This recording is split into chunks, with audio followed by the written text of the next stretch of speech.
প্রিয় বন্ধুরা, আজকে এলাম একটা স্বরচিত কবিতা নিয়ে। কবিতাটির নাম পথ চলা।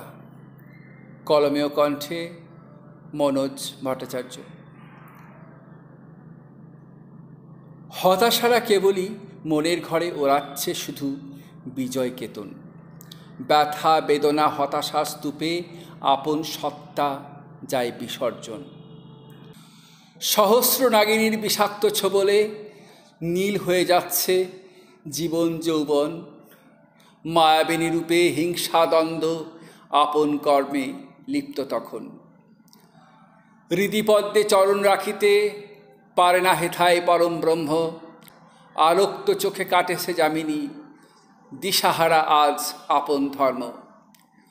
শিক্ষাগুরু দীক্ষাগুরুর সৎ আদর্শে নিজেরে রাঙিয়ে নীলকণ্ঠের মতো করে বাঁচার স্বপ্ন বহাল রবে।